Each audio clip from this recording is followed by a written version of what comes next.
Hello everyone, I'm back at home at the moment because Hannah and Elizabeth are both sick, so I can't do anything on the boat. So it's just prompted me to make a film about a bowline that I meant to make a while ago, but never really found the time to it. A while ago, a lot of the channels we were watching, there's a sort of spate of a lot of the channels we were watching, all buying kind of harnesses for helping you to lift people out of the water should they end up in the water.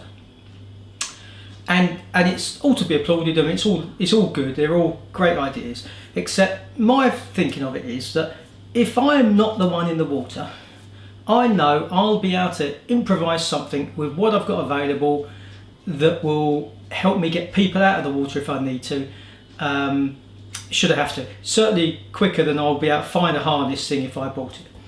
But if I'm the one in the water, then clearly a harness would be a useful thing to have, because whoever's left on the boat, I can't necessarily trust them to work out what's got to be done. Except, as long as you know, if you know how to tie a bowline with one hand, you haven't got such a problem. And I got this from Dylan Winter on Keep Turning Left.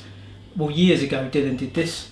And it's one of those things where can you learn it, you kind of, because you don't use it all the time, you forget, but you very quickly kind of work it back out again. And it's really easy to do. And this was the film I was going to make, but there's a reason I'm doing it now, because something recently has changed that maybe the rest of you know about, but I've only just recently figured it out. But anyway, I'll tie a bowline first with one hand. So you've got to kind of imagine it's one hand, because I'm sitting in my kitchen with not much to do. But if you put the rope behind your back, I'm going to use my left hand here just to hold the rope out as if it's trailing off the boat. My right hand, I've got just a short tail of rope sticking out. You go over the rope that's coming out, back up through the gap between.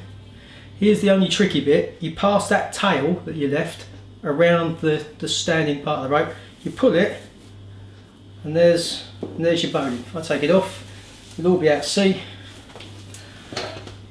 There's my bowline. So really easy. I'm not going to repeat that. Just skip back in the film if you want to be able to see how to do it, or Google it, or put it on YouTube. Lots of people will show you how to do that rope. It's a neat trick and it's worth knowing. So I know if I fall in the water, as long as someone can throw me a line that they're able to winch back on board, I could be able to, and as long as I'm conscious enough, I'll be able to tie myself onto it so they can pull me out, even if I've only got one arm. So I think that's a great skill worth having. And if you sail with inexperienced crew, or on your own even, so you don't know if you're going to get rescued, who's even going to rescue you, I think it's a skill worth knowing. And let's face it, if you sail boats and you only learn one knot, a bowline is the knot to learn. You can do so much with it. And here's my point, okay? I can't remember what I was doing, but I've been doing stuff on the boat, and recently I had to join two bits of rope together. And is it a sheep bend? I don't know. You make a loop of rope, you put the tail up through it, you go around your loop and back underneath the tail, and you join two bits of rope together like that, okay? Except, and the rest of you may have already realised this, but I've only just worked it out. If I hold these two together, the bowline I tied earlier, can I get them two together so you can see?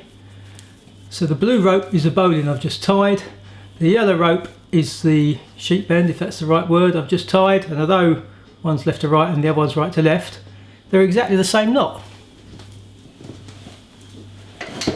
Now that puzzles me, because a bowline is just the perfect knot, isn't it? You tie a loop in something, it never slips, it never comes undone unintentionally, and yet you can still undo it if you need to undo it, which is the great thing about it. The sheep bend, and I really hope I'm using the right term there, stop me if you're not, I'm not a knot person. I know the knots I need to know, and I don't know anything else, and I wouldn't even pretend to remember the names of half of them. So if I've got that wrong, I do apologise. Please correct me in the comments. But the sheep bend, although it's a great knot, I have a problem with it because, I don't have a problem with it, but I mistrust it, because if the ropes aren't the same size and if it's not under like a constant load, I've had experience of them kind of shaking loose. And yet the bowline never shakes loose, does it? I've never had a problem with bowline. Once you tie a bowline, it's done. Sheep bend, it seems to come loose occasionally. So I'm puzzled really why I never knew the sheep bend and the bowline were the same knot, and why one's brilliant and the other one's a bit more dubious. What I do, if I need to tie two ropes together now, I've only recently learned this knot and I'm going to forget so much about it now. It's called a Zeppelin bend, or at least that's the name I know it by. I got it off of Sailing Channel, a couple on it. Ben, is it? I can't remember. Sailing Alternatives or something like that. They started off, they both had their own little boats and they sailed along together, and I think they're actually married now. Lovely couple, and they did a film a while ago now about their 5 best knots, and this was one of them, and I learnt it, it's really good. It's called the Zeppelin bend. Right, to do it,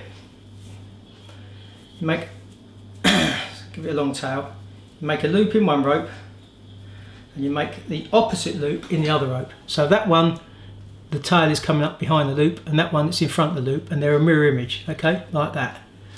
You put them together, you put the tail over the top and through the hole. This one's coming underneath and through the hole, so they effectively cross over. You pull the ends together, and you end up with a knot like that. If you know it by a different name, let me know, but I know it as a Zeppelin bend, and I think that's a brilliant knot. It's got all the right characteristics of a knot in that it doesn't slip, it's easy to tie, although it's a bit harder to tie one-handed. And you can easily undo it. These loops that are effectively on it can be tripped just to loosen the rope. Works with different size ropes, just brilliant. So if you need to join two bits of rope together, I recommend you learn how to use that knot. But anyway, that's new to me. I never realised the bowline and sheep bend were the same, and yet one's brilliant and the other one, to me anyway, has been a bit more of a letdown. So let me know your thoughts. Did you know that? Is it just me? Because I've googled it now, it's actually on Wikipedia, so the world must know. But I didn't. Anyway, thought I'd do that this afternoon, as soon as I can't do the boat. See you all next week when we're actually doing some work.